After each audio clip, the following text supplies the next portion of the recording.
Between Mortals and Demons, written by an unknown author. So grab your coffee, sit back, and enjoy the show. I woke up to the sound of buzzing on my oak bedside table. My mobile phone illuminated the bedroom along with the first rays of daylight on that winter's morning. My eyes darted around the room. I checked my clock. 6:27. I turned my phone off before falling back asleep for another few hours. I awoke again, this time to the sunlight piercing the thin curtains that hung from the window. I should probably get up now before it gets too late, I thought to myself before dragging my semi-lifeless body down the dimly lit hallway to the bathroom. I looked in the mirror. My thick black hair flowed down my forehead. I had purplish bags under my dark brown eyes, and I'm quite sure that had you thrown a little blood on me, I could have been recognizable as a zombie. I looked quite pasty that morning. My bony cheeks could easily be seen due to the lack of fat that I owned. I'd only been living in my apartment for about a month. I turned 19 a few weeks ago. I have to say my current apartment isn't the best, but it serves its purpose. It is fairly large, but quite old and run down. The dark blue paintwork is scratched throughout the rooms, and patches of carpet are stained various colors from where previous owners had spilt liquids. It didn't bother me, though. I was never that tidy a child. It wasn't that I was particularly untidy. I could just never be bothered to clean up after myself. That's the way I've always been. I trudged to the kitchen for breakfast and turned on the light. It flickered for a few moments before a loud pop filled the room, followed by a smashing of glass. Brilliant, I thought, as if I didn't have to repair everything else in this crappy old apartment as well. I plodded over to the dirt-covered fridge and made myself something to eat. I had no energy whatsoever. Everything I did seemed to require more energy than it would take to trek up a mountain. I slogged over to the lounge and collapsed onto the sofa. Before I knew it, I had drifted off again. I awakened in the hallway of an abandoned hotel, already standing up. The wallpaper was a dark red color and the hallways seemed to stretch out forever. The faint lighting wasn't very good, but it brightened up the corridor enough to see about 20 meters along. To my left was a wooden door with golden numbers nailed onto it. To the right was the same, all up the hallway as a matter of fact. I pathetically called out to someone. Anyone? Can anyone hear me? There was no response, just an echo that ran away from me. Just as I was about to call out again, I heard a faint whisper come from behind me and I immediately spun round. Nothing, nobody. It sounded like a breathing, but it was gentle, on the back of my neck. I slowly turned back round, to the direction I was originally facing, and I looked down. I saw her, a young girl lying just in front of my feet. She couldn't have been any older than myself. She wore a knee-length black dress with charcoal gray feathers sewn along the bottom and obsidian black ballet shoes to match. She had raven black wavy hair, the top of which was covered by a fishnet veil which also fell to cover her closed eyes. Her skin was pale, almost white. It looked so delicate and smooth, almost flawless. There was a childlike innocence about her that made her seem harmless. I was certain I recognized her. I was certain I recognized the hotel. She held roses, blood red. It was then her eyelids flickered and opened. Her eyes were beautiful. They were a stone blue and looked like portals to the depths of the ocean. She gazed at me for a few moments. Her glistening eyes stared into mine for a second before I felt a sharp pain shoot throughout my spine. I woke up again in my apartment, dazed, confused. I knew I recognized this girl, but I didn't know how. I felt attached to her in a way. The hotel, I knew I recognized it too. I vaguely remember something similar as a boy, except back then it didn't seem so old and battered. But why that hotel? Why that girl? Later that night, something didn't feel quite right. I sat on my sofa like I normally would to catch up on work, listen to a bit of music. I was into metal, the heavier music, the kind people find a little bit menacing. I was always able to relate to the lyrics, especially during my early teenage years when my depression and anxiety was at its strongest. Anyway, back to the story that night. I felt watched, almost. I felt like there was a presence just lurking behind me. I knew I was being ridiculous. I didn't believe in the supernatural.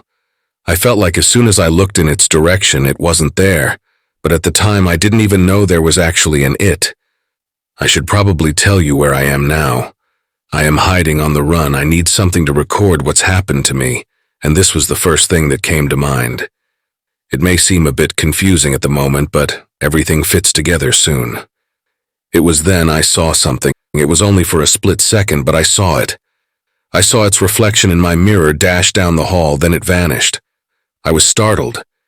Did I really just see that, or am I being delusional? For some reason, visions of the girl came flooding to my mind. At that moment, she was all I could think about.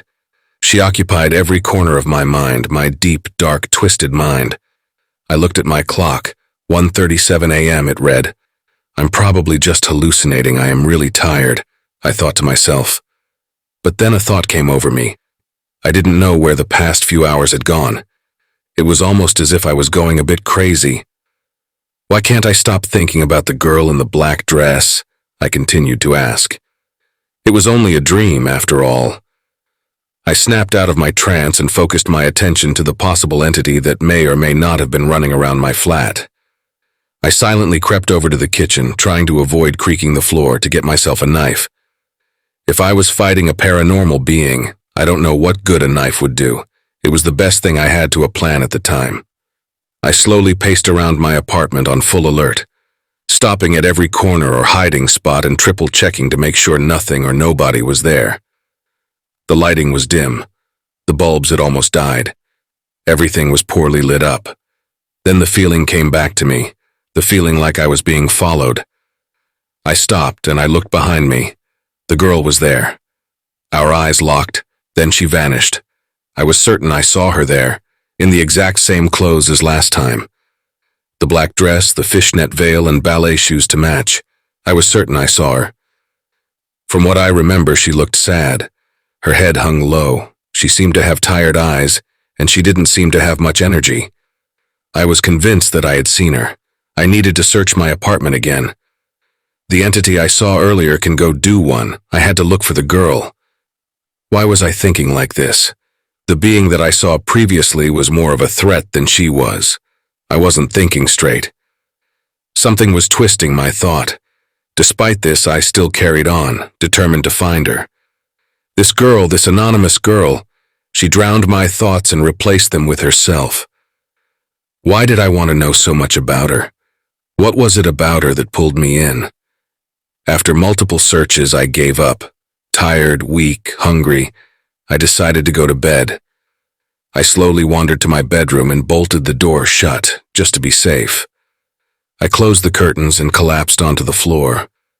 I was still awake, I just couldn't be bothered to get up and I had no energy. I don't remember falling asleep that night.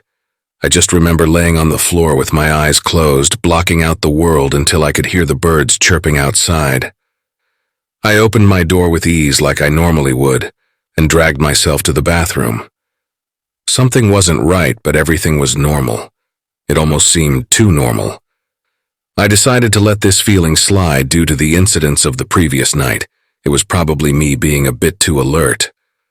I went to my grimy kitchen to make myself some breakfast when it hit me. The door. I had bolted it that night, but that morning it had been unbolted. Something was in the bedroom.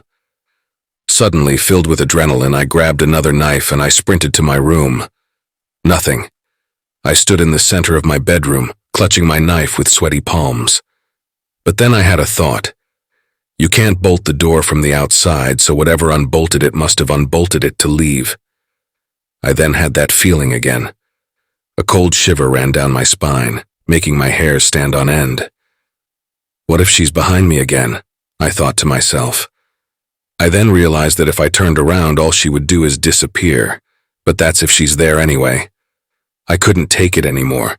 The temptation was too much. I revolved to face my door. Nothing. Nobody stood there. No girl. Disappointed, I made my way back to my kitchen. The adrenaline had left my system and I was just experiencing a low. I don't know why I felt sad. This girl was nothing to me and I just wanted to see her again. I wanted to find out who she was. I resumed my breakfast and sat down on the sofa, a cereal bowl on my lap. I gazed expressionlessly at the mirror that I saw the entity in last night. The frame was made of copper. It was quite old, so it was starting to turn rusty and green. The mirror itself was scratched and a few shards had fallen off. Everything was silent until the footsteps could be heard. They were gentle, like a child playing. I gradually got up, trying to make as little noise as possible. I moved towards the sound of steps until I was just beside the hallway. I stood against the doorframe, motionless. The footsteps were still there. I deeply breathed. I peered around the corner and saw her, and she didn't see me. She was dancing, she was doing ballet slowly with no music playing. She still seemed really sad, sadder than the last time I saw her, but nevertheless, still innocent, almost playful. She was so elegant, so dynamic. Then she stopped slowly. She lowered her arms down by her side and revolved to face me. She stared at me for a few seconds, with her sad eyes, her blue eyes. I was about to speak up until something brushed past me, causing me to spin round quickly. Nothing. I darted back round to face the girl again, but she had departed. She left nothing, or so I thought. I ran over to where she was, hoping she would come back, praying for her return. But I got something else. I felt something against my bare feet. I looked down to see a piece of paper, about the size of a business card and some writing on it. Sorry. Why was she apologizing? What had she done wrong? Or maybe what would she do wrong? All these questions rushed through my head, confusing me. The handwriting on the note was astounding, though. It was almost as if it had been written by a professional scribe from the 1800s. The paper was old parchment, a yellowish-brown color. It crinkled as I ran it through my fingers and slipped it into my back pocket. I thought back to my early teenage years when I would spend all night watching horror films and deliberately try to scare myself at 2 a.m. It was then I realized that these things happen to different people. There are books on the supernatural. I would research online, but my internet is extremely poor and I had no choice but to visit my library. I opened my apartment door and stepped into the elevator. It wasn't very clean and it smelt of cigarettes and body odor. I pushed the button to the ground floor and it dully lit up. There was no music playing, so I could constantly hear the wire stretching and creaking as the lift slowly descended. Ding! The door slid open and I stepped out before they closed again. I opened the door and was stuck by a winter's breeze. I put my hands into my pockets and strode against the wind, fighting to get there. After a torturing 40 minutes walk, I arrived and stepped in. It was soundless as deep space. A maze of books and newspapers filled my vision.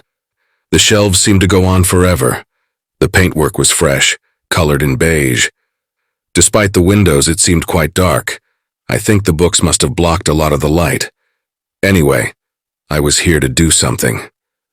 I started my journey into the complex of books.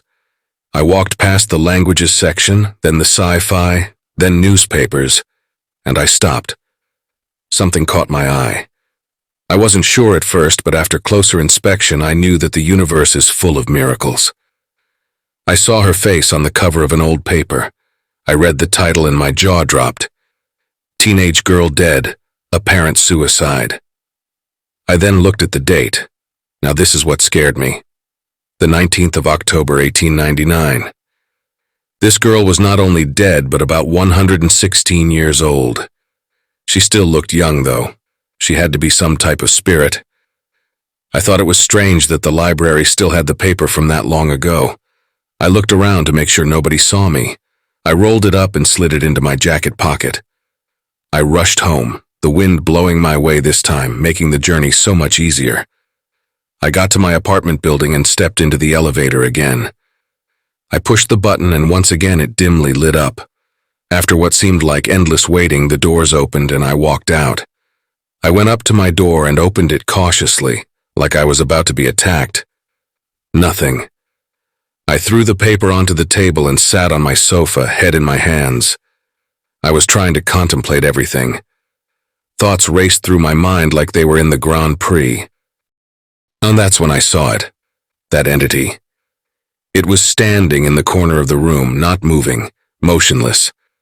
I got a clear look at it this time. I don't know how to describe it. Imagine it as a dark hooded figure, except the robes are made of dark smoke, but they seem to hold shape. It was like that. It was as if it took in all happiness. It made me feel sad, depressed, and miserable. I couldn't see its face, but I know it was looking at me. I couldn't breathe properly. I felt like my rib cage had collapsed. Everything was becoming tighter. I felt claustrophobic. I fell to my knees while it watched me, clearly amused at what it was doing to me. Just as I thought my life was going to flash before my eyes, it vanished. Everything went black. As my vision slowly came back, I could see a blurry figure kneeling over me. I didn't pay much to them as I was trying to get my bearings, but then I realized it was her. She was knelt over my body, and I looked up at her into her gazing eyes. When I caught her attention, she looked startled and she started to panic.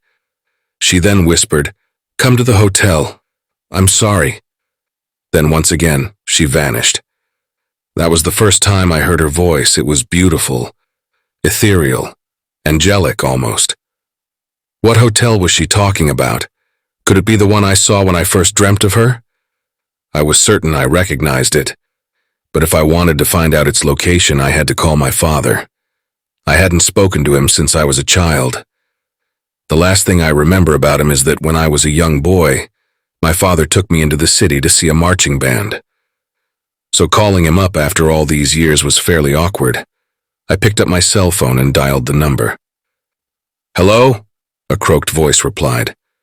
I told him it was me, and he seemed fairly hesitant about trusting me, but gave me the information. It was a hotel about a 50-minute drive from my house. I immediately rushed to my car and started the engine when it hit me. Why did she apologize? I started to think it may have been a trap, and I wish I believed it, because if I did, I would have turned back there and then. But I didn't. My curious side got the best of me, and I continued to drive. I arrived at the hotel. From the outside, it looked tattered. Windows were blocked up with wooden planks, and the glass doors had been smashed. I was reluctant to go inside at first. I felt uneasy, and I felt like a million eyes were on me. I slowly started to walk towards the entrance, each step taking me a bit closer to the end. I heard quick steps behind me. I spun round, just in time to catch a glimpse of an object moving towards my face before everything went black. I awakened in the hallway of the hotel, already standing up. The wallpaper was a dark red color, and the hallway seemed to stretch out forever. The faint lighting wasn't very good, but it brightened up the corridor enough to see about 20 meters along. To my left was a wooden door with golden numbers nailed onto it. To the right was the same, all up the hallway, as a matter of fact. I'd lived this before, I thought. This is exactly how my dream started. I pathetically called out to someone, anyone. "Can anyone hear me?" There was no response, just an echo that ran away from me. Just as I was about to call out again, I heard a faint whisper come from behind me, and I immediately spun round. Nothing. Nobody. It sounded like a breathing, but it was gentle on the back of my neck. I slowly turned back round to the direction I was originally facing, and I looked down. I saw her lying just in front of my feet. She held roses, blood red.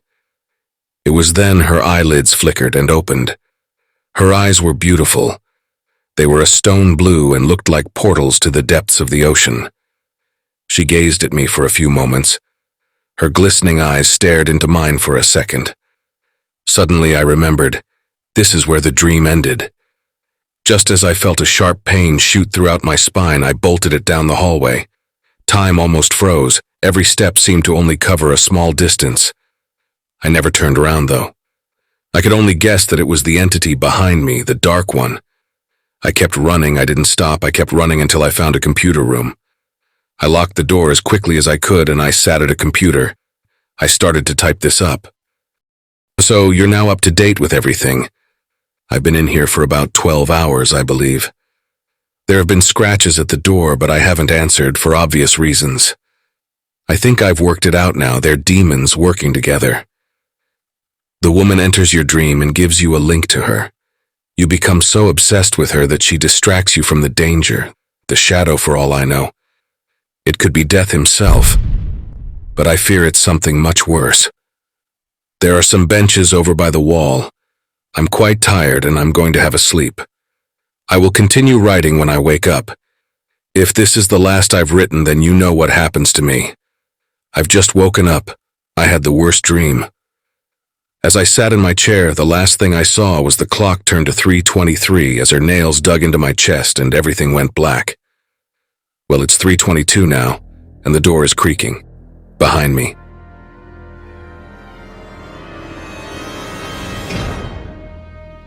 Hey family.